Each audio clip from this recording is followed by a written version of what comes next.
வேதாகமத்தின் ஒவ்வொரு பாத்திரங்களையும் நாம் தொடர்ந்து தியானித்து வருகின்றோம். இந்த வகையில் ஏசாயாவினுடைய பிறப்பு, வளர்ப்பு, வாழ்க்கை சரித்திரத்தை குறித்து நாம் பார்த்தோம்.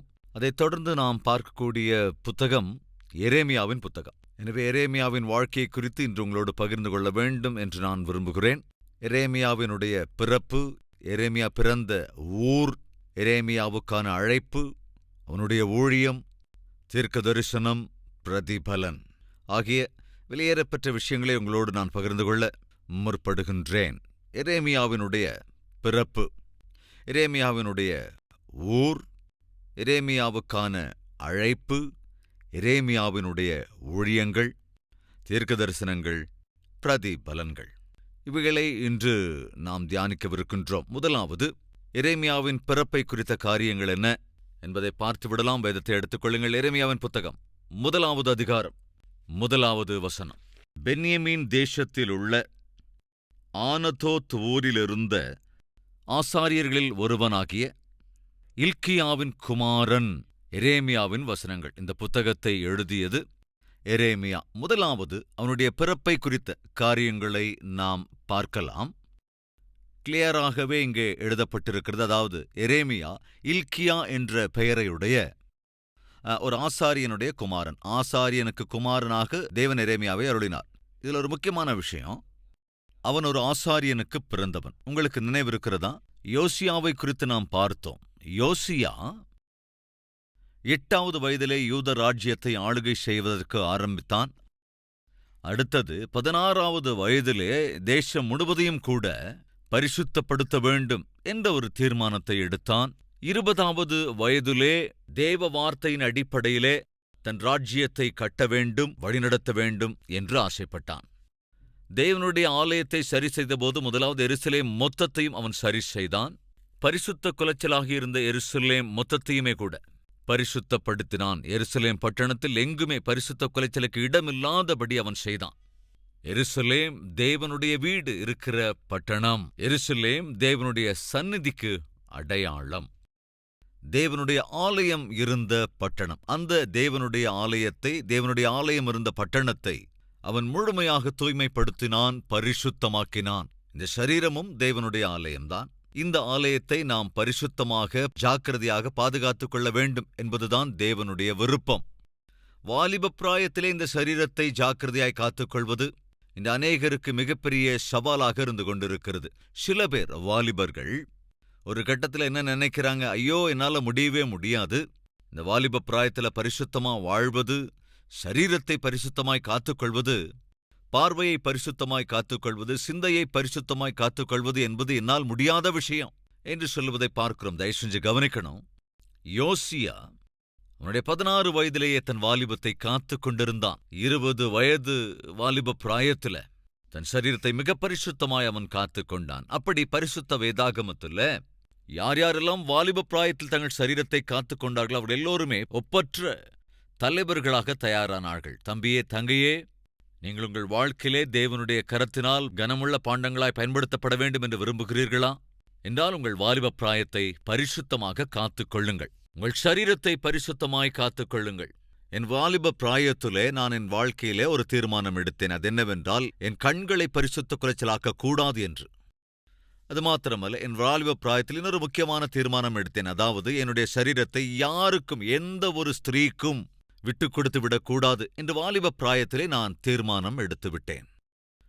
இப்பொழுதும் இந்த வார்த்தையை கேட்கிற அன்பு தங்கைமார், தம்பிமார், வாழ்க்கையிலே சில முக்கியமான முடிவுகளை எடுக்க வேண்டும். அதில் பிரதானமானது என்னவென்றால், உன் சரீரம் தீட்டுப்படுவது கூடவே கூடாது.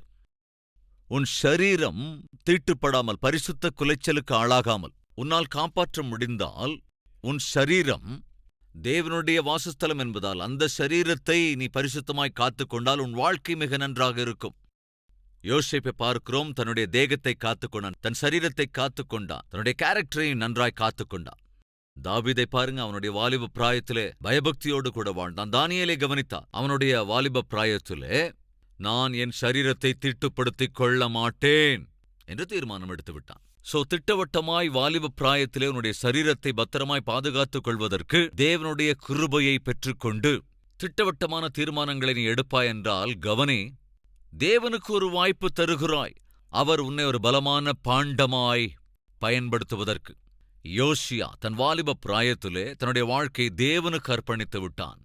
எரேமியா வாலிப பிராயத்திலே அவனுடைய வாழ்க்கையை தேவனுக்கு அர்ப்பணித்தான். சாமுவேல் தன் இளம் பிராயத்திலேயே தன் வாழ்க்கையை தேவனுக்கு அர்ப்பணித்து விட்டான். யார் யாரெல்லாம் இப்படி வாலிப பிராயத்தில் தங்கள் வாழ்க்கையை தேவனுக்கு அர்ப்பணித்து தங்கள் சரீரங்களை பாதுகாத்துக் கொண்டார்களோ அவர்கள் எல்லோருமே கூட ராஜ்யத்திற்குள் ஒரு தாக்கத்தை உண்டாக்கினார்கள், தேசங்களுக்குள் தாக்கத்தை உண்டாக்கினார்கள், தங்களை சுற்றி இருக்கிற சமுதாயத்திற்குள் உற்சாகத்தை உண்டாக்கினார்கள்.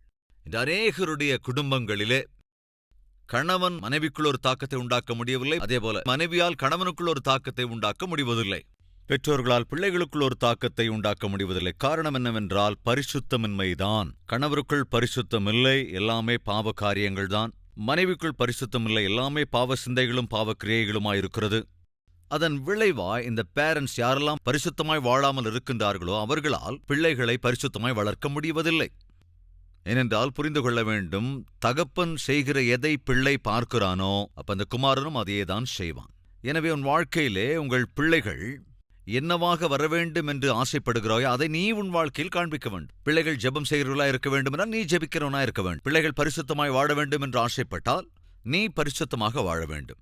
உன் பிள்ளைகள் கத்தாமல் கூச்சலிடாமல் அவர்கள் ஒழுங்கான பிள்ளைகளாய் பொறுமை உள்ளவர்களாய் சாந்த குணம் உள்ளவர்களாய் வாழ வேண்டும் என்று ஆசைப்பட்டால் கணவனாக இருந்தாலும் மனைவியாக இருந்தாலும், அதாவது அப்பாவாக இருந்தாலும் அம்மாவாக இருந்தாலும், நீ உன்னுடைய வீட்டிலே கூச்சலிட்டுக் கொண்டு சண்டையிட்டுக் கொண்டிருக்கிறவர்களாய் இருக்கக்கூடாது. ஏனென்றால் பிள்ளைகள் தாய் என்ன செய்கிறாரோ தந்தை என்ன செய்கிறாரோ அதை பார்த்து அவர்களும் அப்படியே செய்வார்கள். எனவே அன்பு சகோதர சகோதரிகளே, தயவு செய்து இந்த யதார்த்தத்தை புரிந்து வாழ முயற்சி செய்யும்படி நான் கேட்டுக்கொள்கிறேன். யோசியா வாலிப பிராயத்தில் தன்னுடைய வாழ்க்கையை பரிசுத்தமாய் காத்துக்கொண்டான். அது மாத்திரமல்ல, அவன் தன் வாழ்க்கையை பரிசுத்தமாய் காத்துக்கொள்வதற்கான காரணம் என்னவென்றால் வார்த்தை. எதுங்க? தேவ வார்த்தை. அந்த வார்த்தை அவனுக்குள்ளிருந்த குறைவுகளை வெளிப்படுத்தியது. எனவே அவன் அறிக்கையிட்டான். மனஸ்தாபப்பட்டு மனம் திரும்பி தன்னுடைய குறைகளை சரி செய்து கொண்டு இந்த வார்த்தை தேசம் எங்குமே பரப்பப்பட வேண்டும் என்று சொல்லி ஆசாரியர்களை ஏற்பாடு செய்து யோசியா தேவ வார்த்தையின் அடிப்படையில் நீங்கள் எல்லோரும் வாழ வேண்டும் என்று தேசத்துக்குள் ஒரு தாக்கத்தை உண்டாக்கியதை நாம் பார்க்கிறோம். அதே விதத்தில்தான் யோசபாத்தும் கூட தெய்வ வார்த்தைகளை தியானித்து தெய்வ வார்த்தையின் அடிப்படையில் வாழ்ந்து அந்த வார்த்தையை தேசம் முழுக்க அறிவித்தான். இப்ப எதற்காக யோசியாவை குறித்து பேசுகிறேன்? ஆக்சுவலாக நான் சொல்ல ஆரம்பித்த சரித்திரம் அல்லது கேரக்டர் எரேமியா தான்.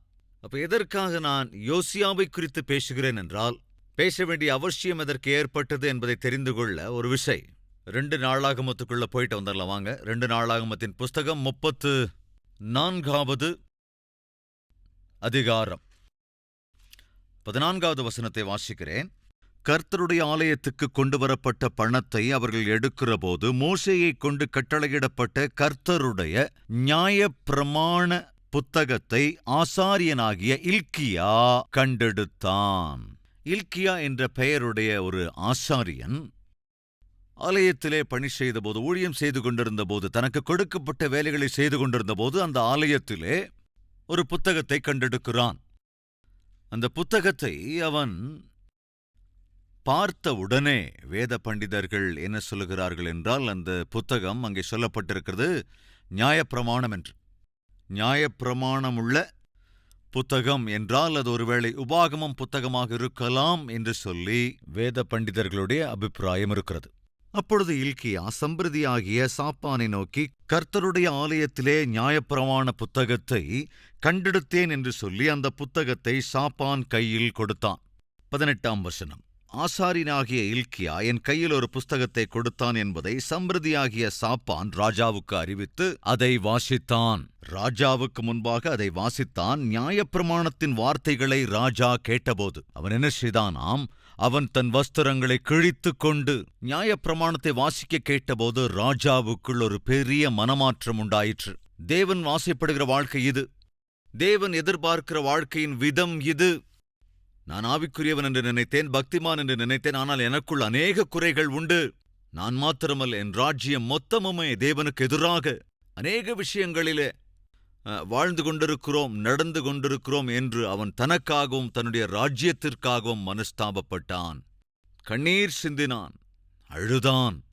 எனவே தேவன் ஒரு அருமையான வாக்குத்தத்தம் கொடுத்தார். அது என்னவென்றால் 27வது வசனம், இந்த ஸ்தலத்திற்கும் அதன் குடிகளுக்கும் விரோதமாக தேவன் சொன்ன அவருடைய வார்த்தைகளை நீ கேட்கையில் உன் இருதயம் இளகி, எனக்கு முன்பாக நீ உன்னை தாழ்த்தி, எனக்கு முன்பாக பணிந்து, உன் வஸ்திரங்களை கிழித்துக்கொண்டு எனக்கு முன்பாக அழுதபடியினால் நானும் உன் விண்ணப்பத்தை கேட்டேன் என்று கர்த்தர் சொல்லுகிறார். இதோ நான் இந்த ஸ்தலத்தின் மேலும் இதன் குடிகளின் மேலும் வரப்பண்ணும் எல்லா பொல்லாப்பையும் உன் கண்கள் காணாதபடிக்கு நீ சமாதானத்தோടെ உன் கல்லறையில் சேர்த்துக் கொள்ளப்பட நான் உன்னை உன் பிதாக்கள் அண்டையிலே சேர பண்ணுவேன்.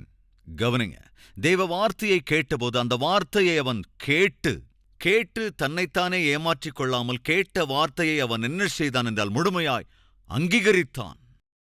அந்த வார்த்தைகளை அப்படியே ஏற்றுக்கொண்டான். அந்த வார்த்தைகளுக்கு எதிர்வினையாற்றினான். ஐயோ, நானும் என் ஜனங்களும் தேவனுக்கு விரோதமாக வாழ்ந்து விட்டோமே என்று கண்ணீர் சிந்தினான், அழுது ஜெபம் பண்ணினான். உடனே தேவன் அதை பார்த்து ஒரு வார்த்தை சொல்லுகிறார், இந்த தேசத்திற்கு எதிராக வருகின்ற எந்த தீங்கும் அபாயமும் உன் மீது வராதபடி நான் பார்த்துக் கொள்வேன். நாம் மனம் திரும்புகிற போது, நம்முடைய வாழ்க்கையை சரி செய்து கொள்ள முயற்சிக்கிற போது தேவன் என்ன செய்வார் என்றால், நம்மீது வருவதற்கு மறைந்திருக்கிற ஆபத்துக்கள் எல்லாவற்றையும் அவர் அகற்றி போடுவார். ஒரு பாவிக்காக எது தயாரா இருக்கு யோசிச்சு பாருங்க. பாதாளம் தான் தயாரா இருக்கு. அங்கே என்ன பாவிக்காக காத்திருக்கிறது? அக்கினி சூளை காத்து கொண்டிருக்கிறது. அக்கினி அவியாத, புழுக்கள் சாகாத மிகவும் பயங்கரமான பாதாளம் காத்து கொண்டிருக்கிறது. இப்போ ஒரு பாவி அதை கேட்டு, தேவனுடைய வார்த்தைகளை கேட்டு மனம் திரும்பி தேவனுக்குள் வரும்போது எதற்கு தப்பித்துக் கொள்ளுகிறான்? தனக்காகவே காத்து கொண்டிருக்கிற நரக சிட்சையை, அந்த பாதாளத்தில் எப்பொழுதும் எரிந்து கொண்டிருக்கிற அந்த பயங்கரமான சூழ்நிலையை அவன் தவிர்த்துக் கொள்ளுகிறான். என் அன்பான சகோதர சகோதரிகளே, நாம் தேவ சந்நிதியிலே கண்ணீர் விட்டு ஜெபிக்கும் ஒவ்வொரு முறையும், தேவ சந்நிதியில் நம்முடைய பாவங்களை அறிக்கை செய்து அதை விட்டுவிட்டு தேவனுக்குள் வருகிற ஒவ்வொரு முறையும், இருதயத்தை சரி செய்யும் ஒவ்வொரு முறையும் நன்மைதான் நமக்கு நடக்கும். நமக்கு தெரியாமலேயே நமக்காக என்ன கேடுகள் காத்திருக்கிறதோ, எந்த ஆபத்து அபாயங்கள் காத்து கொண்டிருக்கிறதோ, அதாவது கடந்த காலத்திலே நாம் செய்த நம்முடைய பாவங்களினால் அதற்கான எந்த கான்சிக்வன்சஸ் எல்லாம் நமக்கு எதிராக வரப்போகிறதோ, அப்படி அவை நமக்கு எதிராக வந்து நம்முடைய வாழ்க்கைகளை அது சின்னாபின்னமாக்குவதற்கு முன்பே நாம் செய்கிற ஜெபம், நாம் சிந்துகிற கண்ணீர், அவை நம்மை அறியாமலேயே நம்மை ஒரு நன்மைக்கு ஏதுவான பாதையின் பக்கம் நடப்பிக்கிறது. இப்ப ஜாக்கிரதையா இந்த வார்த்தையை கவனிங்க. நான் சொன்னது உங்களுக்கு ஞாபகம் இருக்கா?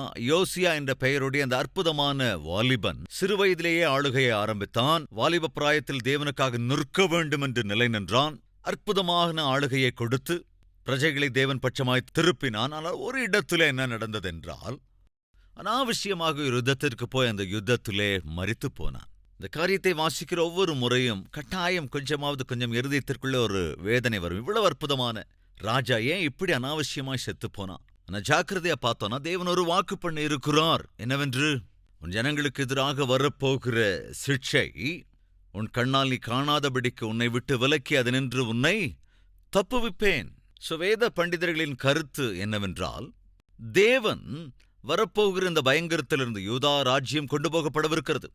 அந்த பயங்கரமான துர்தினங்களிலிருந்து தேவன் தப்புவிப்பேன் என்று வாக்கு பண்ணினார். அப்படியே அதை செய்தார். அப்படி தப்புவிக்கிற அந்த காரியத்தில்தான் யோசிக்காமல் அவன் யுத்தத்திற்கு போய் அங்கே மரித்து போவது, இது எல்லாமே கூட எவ்விதத்திலே யோசேப்பின் சகோதரர்கள் அநியாயமாக யோசேப்பை எகிப்தின் வர்த்தகர்களுக்கு விற்றபோது அதை எப்படி தேவன் தம்முடைய நோக்கத்தை நிறைவேற்ற பயன்படுத்தினாரோ, அதே போல எவ்விதத்திலே இந்த தேசத்திற்கு சத்துரு வருகிற போது இந்த சத்துருவனிடமிருந்து தப்புவிப்பதற்கு யோசியா ஒரு தவறான முடிவை எடுத்திருந்த போதும் கூட அவன் அந்த பயங்கரமான நாட்களிலே வரப்போகும் சத்துருவனிடத்தில் அடிமையாகாதபடி தேவனால் தப்புவிக்கப்பட்டிருக்கலாம் என்பது வேத பண்டிதர்களின் அபிப்பிராயம். நான் சொல்ல வந்தது என்னன்னா, யோசியா என்கிற ராஜா அற்புதமாக அரசாட்சி செய்வதற்கு, தன்னுடைய ராஜ்யத்திற்குள் ஒரு தாக்கத்தை உண்டாக்கின காரணம் என்னவென்றால், வாசிக்கலாம் 34வது அதிகாரம் 31வது வசனம்.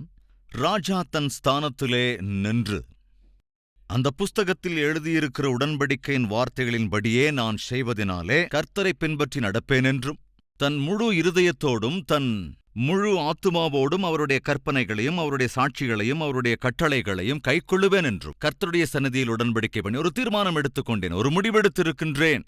இது முதற்கொண்டு வார்த்தையின் அடிப்படையில் நான் வாழ்வேன். இப்பொழுது எனக்கு வார்த்தை கிடைத்துவிட்டது. தேவனுடைய சித்தம் என்ன என்பதை நான் அறிந்து கொண்டேன். தேவனுடைய சித்தம் என்ன என்பதை அறிந்து கொண்ட பிறகும் பாவம் செய்வது எப்படி? விவாகத்திலே தேவனுடைய சித்தம் என்ன என்பது உனக்கு தெரியும். விசுவாசி ஒரு விசுவாசைத்தான் மனம் செய்ய வேண்டும். ஆனால் நீ அவ்விசுவாசியை திருமணம் செய்வேன் என்றால் எப்படி? உண்மையாக நீ அநியாயம் செய்யக்கூடாது, அநியாயமாய் சம்பாதிக்கக்கூடாது, எதற்காகவும் பொய் சொல்லக்கூடாது. இதெல்லாமே உனக்கு தெரியும். தேவ சித்தம் என்ன என்பது உனக்கு தெரியும். ஆனால் அந்த தேவனுடைய சித்தத்திற்கு விரோதமாக நான் சம்பாதிப்பேன், தேவனுடைய சித்தத்திற்கு விரோதமாக நான் வாழ்வேன், தேவனுடைய சித்தத்திற்கு விரோதமாக பணியில் சேர்வேன், பணியை சம்பாதிப்பேன். இதெல்லாம் எப்படி? ஆனால் யோசியா என்ன செய்கிறான்? தேவனுடைய சித்தத்தை அறிந்து கொண்ட போது அவருடைய சித்தப்படி செய்வதற்காக முயற்சி செய்தான். சகோதர சகோதரிகளே, தேவனுடைய சித்தம் என்ன என்பதை பைபிள் விவரிக்கிறது. அந்த பைபிளின் வார்த்தையின்படி செய்வதுதான் நமக்கு நல்லது. அதைத்தான் யோசியா செய்தான். எரேமியாவை குறித்து சொல்லுகிறேன் என்று இங்கே எதுக்காக பிரதர் வந்தீங்க அப்படின்னு கேட்கணும்னு தோணுதா? தயவு செஞ்சு கவனிங்க. யாருங்க இந்த யோசியாவுக்கு நியாயப்பிரமாண புத்தகத்தை கொடுத்து, அந்த நியாயப்பிரமாண புத்தகத்தை வாசித்து யோசியாவின் வாழ்க்கைக்குள் இப்படி ஒரு தாக்கத்தை உண்டாக்கின நபர் யாரு? இல்கியா. இப்ப வாங்க, எரேமியாவின் புத்தகம் 1ஆம் அதிகாரம். பென்யமீன் தேசத்தில் உள்ள ஆனதோத் ஊரிலிருந்த ஆசாரியர்களில் ஒருவனான, இப்ப என்ன இருக்கு பாருங்க, இல்கியா. யாருங்க இந்த இல்கியா? அவன்தான் யோசியாவுக்குள் ஒரு நல்ல தாக்கத்தை உண்டாக்கிய ஆசாரியன்தான் எரேமியாவினுடைய தந்தை. தேவ வார்த்தையை நேசிக்கிற ஆசாரியன். வார்த்தை கிடைத்தபோது மிகவும் சந்தோஷப்பட்டு அந்த வார்த்தையை எப்படியெல்லாம் ராஜாவினிடத்தில் சேர்க்க வேண்டுமோ ரைட் பர்சனிடத்திலே சேர்த்து ராஜ சமூகத்திலே சேரப்பண்ணி, ராஜா அந்த வார்த்தையை கேட்டால் நம்முடைய தேசம் க்ஷேமமாகும். சகோதர சகோதரிகளே, நம்முடைய பிள்ளைகள் வார்த்தையை கேட்டா நம்முடைய குடும்பம் ரொம்ப நல்லா இருக்குங்க. கணவர் தேவ வார்த்தைக்கு கீழ்ப்படிஞ்ச மனைவி தேவ வார்த்தையை கேட்டா குடும்பம் நன்றாக கட்டப்படும். எனவேதான் சொல்றேன், 100க்கு 100 தடவை சொல்றேன், உன் கணவர் தேவ வார்த்தையை படிப்பதற்கான வாய்ப்பை கொடு. உன் குடும்பம் க்ஷேமமாய் சந்தோஷமாய் இருக்க வேண்டும் என்றால் உன் கணவன் தேவ வார்த்தையை கேட்க வேண்டும், மனைவி வார்த்தையை கேட்க வேண்டும், பிள்ளைகள் தேவ வார்த்தையை கேட்க வேண்டும், குடும்பமாய் அதை கேட்க வேண்டும். அந்த வார்த்தை தான் உன் வாழ்க்கையில் நல்ல மாற்றத்தை கொண்டு வரும். அந்த வார்த்தை தான் உன் வாழ்க்கையிலே பாதுகாப்பை தரும், எதிர்காலத்திற்கான பாதுகாவலை தரும். அது யோசியாவின் வாழ்க்கையில் நடந்தது, நம்முடைய வாழ்க்கையிலும் நடக்கும். யோசியா அவனுடைய வாலிப பிராயத்திலே அவ்விதத்திலே வாழ்வதற்கு வார்த்தை தான் ஆதாரம். அந்த வார்த்தையை கொண்டு வந்து சேர்த்தது யார்? இல்கியா. இந்த இல்கியா யார்? ஆசாரியன். அந்த இல்கியா யாருங்க? எரேமியாவினுடைய தந்தை. சோ எரேமியாவின் பிறப்பு புரிஞ்சிருச்சுல்ல? ரைட். இப்ப தொடர்ந்து கொஞ்சம் போலாம். அவனுடைய ஊர் எதுவா? ஆனதோத் என்கிற ஊர். ஆனதோத் என்ற பெயருடைய அந்த இடம் எருசலேம் பட்டணத்திலிருந்து சுமார் 5 கிலோமீட்டர் தூரத்திலே இருக்கிற ஒரு இடம். ஊழியம் செய்வதற்காக எரேமியா எருசலேமுக்கு வந்ததாக நாம் பார்க்க முடியும். எரேமியா புத்தகத்தை வாசிக்கும் போது அதை புரிந்து கொள்ள முடியும். இப்ப ஜாக்கிரதையா கவனிக்கணும். தன் தந்தை ஆசாரியனாய் ஊழியம் செய்து கொண்டிருந்த சமயத்திலே ஒரு நாள் திடீரென்று தேவனுடைய வார்த்தை எரேமியாவுக்கு உண்டாயிற்று.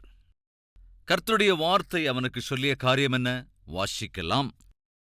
கர்த்தருடைய வார்த்தை 4வது வசனம். கர்த்தருடைய வார்த்தை எனக்கு உண்டாகி, எரேமியாவுக்கு உண்டாகி, அவர், நான் உன்னை தாயின் வயிற்றில் உருவாக்கும் முன்னே உன்னை அறிந்தேன், நீ கர்ப்பத்திலிருந்து வெளிப்படும் முன்னே நான் உன்னை பரிசுத்தம் பண்ணி உன்னை ஜாதிகளுக்கு தீர்க்கதரிசியாக கட்டளையிட்டேன். யோசியா என்கிற ராஜு அரசாளுகிற 13வது வருடத்திலே இடம்பெற்ற ஒரு சம்பவம் இது. அதாவது யோசியா என்ற ராஜா 13 வருட காலம் ஆளுகை செய்கிற 13 வருட காலம் என்றால் 13 வருடங்கள் பிளஸ் 8 வருடங்கள் இஸ் ஈக்வல் டு 21 இயர்ஸ். அதாவது யோசியாவினுடைய 21வது வயதிலே எரேமியா சிறுவனாக இருந்தபோது தேவனுடைய வார்த்தை அவனுக்கு உண்டாயிற்று. தேவனுடைய வார்த்தை அவனுக்கு உண்டாகி,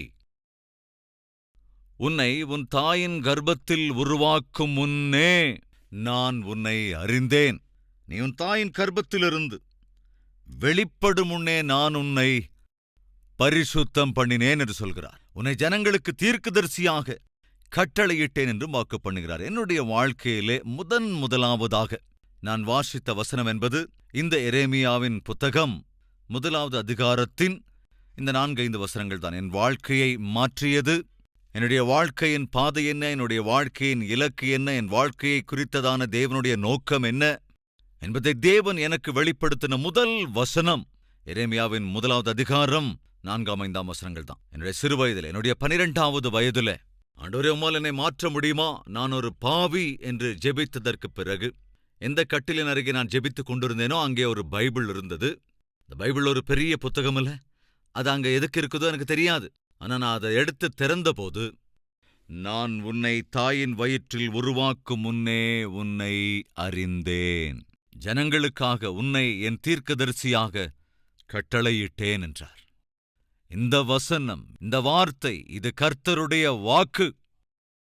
அன்று அந்த வாக்குதான் என் வாழ்க்கையை முழுமையாய் மாற்றினது. இந்த வாக்குதான் என் வாழ்க்கையை இந்த நிமிடம் வரைக்கும் வழிநடத்திக் கொண்டு வந்திருக்கிறது. என் அன்பு சகோதர சகோதரிகளே, எரேமியா சிறுவனாக இருந்தபோது தேவன் எரேமியாவோடு கூட பேசினார். உனக்கு தெரியுமா எரேமியா, உன் தாயின் கர்ப்பத்திலே நீ ஒரு கருவாக உருவாக்கும் முன்னரே நான் உன்னை அறிந்திருந்தேன். உன் தாயின் கர்ப்பத்திலிருந்து நீ வெளிப்படும் முன்னதாகவே நான் உன்னை பிரதிஷ்டை செய்துவிட்டேன். உன்னை நான் தெரிந்து கொண்டேன். என் ஜனங்களுக்கான தீர்க்கதரிசியாக உன்னை தெரிந்து கொண்டேன் என்று தேவன் எரேமியாவினிடத்திலே தம்முடைய நோக்கம், அவன் வாழ்க்கை குறித்த நோக்கம் என்ன என்பதை தெரிவித்தார். இப்படி பைபிள்ல யாரை பத்தியாவது இருக்காங்க? இப்படி பிறப்பதற்கு முன்னதாகவே, அதாவது என்ன சொல்லுவாங்களே, காரண பிறவிகள், ஒரு காரணத்துக்காக பிறந்தவர்கள் காரண பிறவிகள். அவங்க வாழ்க்கையில ரொம்ப தனித்துவமா இருக்கும். வாழ்க்கையின் விதமெல்லாம் ரொம்ப ரொம்ப தனித்துவமானதா இருக்கும். மனோவா என்ற ஒரு மனிதன் இருந்தான். அந்த மனிதனின் மனைவி பெயர் என்னவென்று தெரியாது. அந்த மனோவாவின் மனைவியை தேவதூதன் தரிசித்து, நீ மலடியாயிருக்கிறாய், ஆனால் தேவன் உனக்கு ஒரு குமாரனை அருளப் போகிறார். எனவே நீ பரிசுத்தமாய் இருக்க வேண்டும். உன் குமாரனை பரிசுத்தமாய் வளர்க்க வேண்டும். அவனை காத்துக்கொள்ள வேண்டும். நசரேயனாக அவன் தலையின் மீது கத்தி படக்கூடாது. சவரகன் கத்தி படவே கூடாது. அவன் தேவனுக்காக வேறு பிரிக்கப்பட்டிருக்கிறவன் என்று யாரை குறிச்சாவது வேதத்துல சொல்லப்பட்டிருக்காங்க? யார பத்திங்க? சிம்சோன். எஸ், சிம்சோனும் ஒரு காரண பிறவிதான். சிம்சோன் பிறப்பதற்கு முன்பே அவன் என்னவெல்லாம் செய்வான் என்பது அவன் தாய்க்கு அறிவிக்கப்பட்டது. இன்னொரு காரண புருஷன் யாருன்னு சொல்லலாம்? யோவான். சகரியாவும் எலிசபெத்தும் வயதான காலத்தை அடைந்து விட்டார்கள். சகரியா ஒரு ஆசாரியன், பிரதான ஆசாரியன். அந்த சகரியாவுக்கு பிள்ளைகள் இல்லை. சகரியாவும் மனைவி எலிசபெத்தும் மிகுந்த வயதான காலத்திற்கு வந்தபோது தேவதூதன் தரிசனமாகி, சகரியா, உன் விண்ணப்பங்கள் கேட்கப்பட்டது. நீ ஒரு குமாரனை பெறுவாய். அவன் எலியாவின் ஆவியை கொண்டவனாக இருப்பான். தந்தையரின் இருதயத்தை பிள்ளைகளின் பட்சமாய், பிள்ளைகளின் இருதயத்தை தந்தையின் பக்கமாய் திருப்புவான். அவனுடைய பிறப்பினாலே அநேகருக்குள் சந்தோஷம் உண்டாகும். யோவான் ஸ்நானனை குறித்து முன்னதாகவே அவனுடைய பிறப்புக்கான காரணம் என்ன, அவன் செய்யும் ஊழியங்கள் என்னென்ன என்பவைகள் முன்னரே அறிவிக்கப்பட்டது. சோ இங்க 3 பேரை குறித்து நான் சொன்னேன். முதலாம் அவன் எரேமியா, அற்புதமான தீர்க்கதரிசி. இன்னொருவன் யோவான் ஸ்நானகன், அற்புதமான சுவிசேஷகன். அடுத்ததாக சிம்சோன், அற்புதமான ஒரு பலசாலி. ஆனா கவனிங்க, சிம்சோனின் பிறப்பு அற்புதம். இளம் பிராயம் ரொம்ப நல்லாதான் இருந்தது. ஆனால் எப்பொழுது தேவன் பயன்படுத்த வேண்டும் என்று சொல்லி கர்த்தருடைய ஆவியானவர் சிம்சோனுக்குள் ஏவ ஆரம்பித்தாரோ, ஒரு பெண் சிம்சோனுக்கு காணப்பட்டாள். சிம்சோனை பார்த்தான்னு சொல்றதை விட சாத்தான் ஒரு பெண்ணை கொண்டு வந்து விடுகிறான். எப்போ? ரைட் டைம்ல. கவனிக்கிறீங்களாங்க? சிம்சோன் பலமாக தேவனுடைய கரத்தால் பயன்படுத்தப்பட வேண்டிய சமயத்துல, தேவனுக்காக வைராக்கியமாய் வாழ வேண்டிய சமயத்துல தேவன் சிம்சோனை பலப்படுத்துகையில் சாத்தான் கவனிக்கிறான். ஓஹோ, சிம்சோன் பலப்படுத்தப்படுகிறான். பெலிஸ்தருக்கு எதிராக சிம்சோன் தயாராகிறான். எனவே சிம்சோனுக்கு எதிராக தயாராகணும். எனவே சிம்சோனை எப்படி வீழ்த்துவது, சிம்சோனை எதை வைத்து விழப்பண்ணுவது என்று சாத்தான் என்ன செய்தான்? ஒரு பெண்ணை உருவாக்குகிறான். இந்த பக்கம் தேவன் யாரை உருவாக்குகிறார்? சிம்சோனை ஆயத்தப்படுத்துகிறார். அந்த பக்கம் சாத்தான் யாரை ஆயத்தப்படுத்தினா? சிம்சோனை வீழ்த்துவதற்கு ஒரு பெண்ணை, பெலிஸ்திய ஸ்திரியை ஆயத்தப்படுத்துகிறான். சகோதர சகோதரிகளை கேட்கிறீங்களா? நீ பரிசுத்தமாக வாழ்கிற போது, வேதத்தின் அடிப்படையிலே வாழ்கிற போது, உன் கேரக்டரை காத்துக் கொண்டிருக்கிற போது, உன் ஊழியத்தை காத்துக் கொண்டிருக்கிற போது சாத்தானால் மௌனமாக இருக்கவே முடியாதுங்க. என்ன செய்வான்? யாராவது ஒருத்தர் ஆயத்தப்படுத்துவான். உன்னை வீழ்த்துறதுக்கு, உன் கேரக்டரை கெடுக்கிறதுக்கு, உன்னுடைய ஊழியத்தை, உன்னுடைய சாட்சியை கெடுத்து போடுறதுக்கு யாராவது ஒரு ஆளை சாத்தான் ரெடி பண்ணிக்கிட்டே இருப்பான். அதுதான் அவனுடைய வேலையே. மறந்துடக்கூடாது. சிம்சோன் விதத்துல ஒரு பெண்ணை பார்க்கிறான். அதற்கப்புறமா இன்னொரு ஸ்திரியை பார்க்கிறான். அதுக்கப்புறம் ஒரு வேஷியை போய் பார்க்கிறான். இப்படி வேஷிகளிடம் போய் தன் வாழ்க்கையை நாசம் பண்ணி கொண்டான்.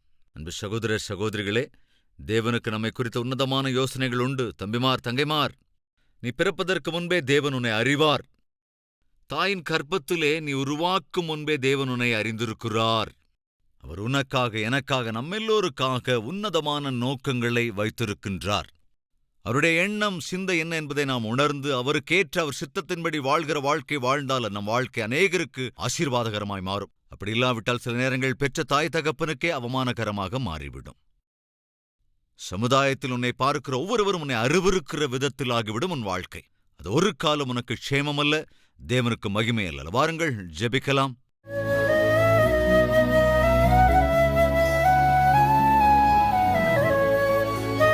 மகா பரிசுத்தமும் அன்பும் நிறைந்த பிதாவே, எரேமியாவின் வாழ்க்கையின் மூலமாக திட்டமாய், திட்டவட்டமாய், தெளிவாய் எங்களோடு பேசியதற்காக நன்றி ராஜா. எரேமியாவைப் போல நாங்களும் தாயின் வயிற்றில் உருவாக்கப்படும் முன்பே நீர் எங்களை எரேமியாவை அறிந்திருந்தது போல எங்களையும் அறிந்திருக்கிறீர். உம்முடைய பிள்ளைகளாக எங்களை தெரிந்து கொண்டிருக்கிறீர். உம்முடைய சித்தத்தின் அடிப்படையில் வாழ வேண்டும் என்றுதான் நீர் விரும்புகிறீர். எனவே அதேபோல உம்முடைய சித்தத்தின்படி வாழ்கிற வாழ்க்கையை எங்களுக்கு அருளி செய்யுங்க. அதேபோல இந்த ஜெபத்திலே ஒருமனப்பட்டிருக்கிற ஒவ்வொருவரையும் இருக்கிற இடங்களிலேயே ஆசீர்வதிங்கப்பா. தேவையான பாதுகாவலை செய்கிற வேலைகளிலே ஆசீர்வாதத்தை தந்தருளுங்க ராஜா. துஷ்டனுடைய எல்லா ஆலோசனைகளையும் அற்றுப்போக பண்ணுங்க. எங்களுக்கு எதிராக உருவாக்கப்படுகிற எந்த திட்டமும், எந்த சதி திட்டமும், எந்த ஆயுதமும் வாய்க்காதே போகும்படி செய்யுங்கப்பா. எங்களுக்கு தெரியாமலேயே சாத்தான் எந்த துஷ்டனை எங்களுக்கு விரோதமாய் எழுப்புகிறானோ, கொண்டு வருகிறானோ, ஆண்டவரே அவர்களை அழித்து போடுங்கப்பா. எங்களை சுற்றி, எங்கள் குடும்பங்களை சுற்றி, முக்கியமாக எங்கள் பிள்ளைகளை சுற்றி பிரத்யேகமான பாதுகாவலை அருள வேண்டும் என்று இயேசுவின் நாமத்தில் வேண்டிக் கொள்கிறோம் பிதாவே. ஆமென்.